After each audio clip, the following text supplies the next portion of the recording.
রংপুরের পীরগঞ্জে বৈষম্য বিরোধী ছাত্র আন্দোলনে পুলিশের গুলিতে নিহত আবু সাঈদের স্বজনদের দেখতে তার বাড়িতে যান বিএনপি মহাসচিব মির্জা ফখরুল ইসলাম আলমগীর।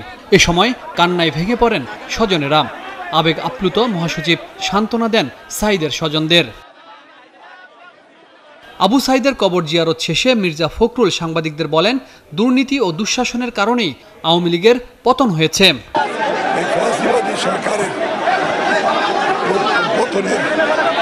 প্রথম শহীদ এবং তার আত্মত্যাগের মধ্যে দিয়ে সারা দেশে যে প্রেরণা সৃষ্টি হয়েছিল, পরবর্তীকালে আরো শত শত শহীদের রক্তের বিনিময়ে বাংলাদেশ দ্বিতীয়বারের মতো স্বাধীন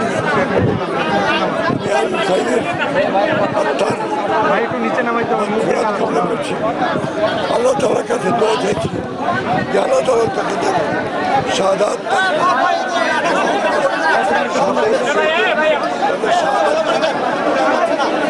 আবু সাঈদ সহ অন্যান্য শহীদদের জাতি কোনোদিন বলতে পারে তারা যে দুর্নীতি এবং যে দুঃশাসন পাহাড় সৃষ্টি করেছিল তারই ফলস্বরূপ হচ্ছে সালমানের প্রমাণ। যে দুঃশাসন অত্যাচার নির্যাতন করে তারা সমগ্র জনগণের উপর চালিয়েছে এবং বাংলাদেশে একটা ধ্বংসস্তূপে পরিণত করেছে। তারই এই মানুষ জনগণের বিজয়। পরে রংপুর পীরগঞ্জ উপজেলার মদনখালী ইউনিয়নের জাফরপাড়া কামিল মাদ্রাসা মাঠে সম্প্রীতি সমাবেশে প্রধান অতিথির বক্তৃতায় শেখ হাসিনার সকল ষড়যন্ত্রকে রুখে দিতে দেশবাসীর প্রতি আহ্বান জানান বিএনপি মহাসচিব।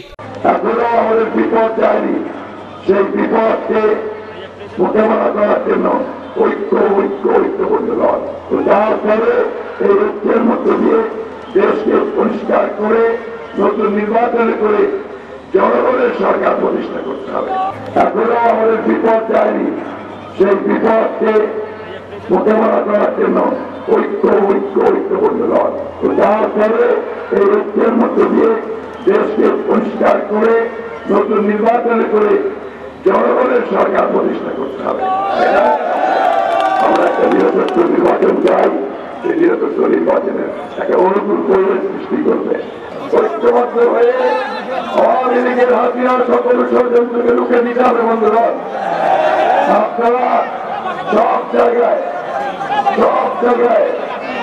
এই নাগরিক কমিটি গঠন করে শান্তি শৃঙ্খলা রক্ষা করবে। সকালে রাজধানীর মালিবাগে বিক্ষোভ মিছিল করে যুবদলের নেতাকর্মীরা। বিগত সরকারের দমনপীড়ন ও হত্যার অভিযোগে শেখ হাসিনার বিচারের দাবি জানান তারা। আমরা শেখ হাসিনার বিচার দাবি করছি। আমরা চাই শেখ হাসিনাকে বাংলাদেশে ফেরত আনা হোক। এই বাংলাদেশকে একটি বদ্ধভূমিতে পরিণত করেছিল শেখ হাসিনা। আপনি দেখেন, গতকালকে তাদের দুজন প্রভাবশালী ব্যক্তি নদীপথে পালাতে গিয়ে গ্রেপ্তার হয়েছে। এদিকে মিথ্যা মামলা ও হয়রানির অভিযোগে সাবেক পুলিশ প্রধান চৌধুরী আবদুল্লাহ আল মামুন, গোয়েন্দা প্রধান হারুনুর রশিদ সহ ৩০ জন পুলিশ কর্মকর্তার বিরুদ্ধে পল্টন থানায় ২টি মামলার আবেদন করেছে বিএনপি।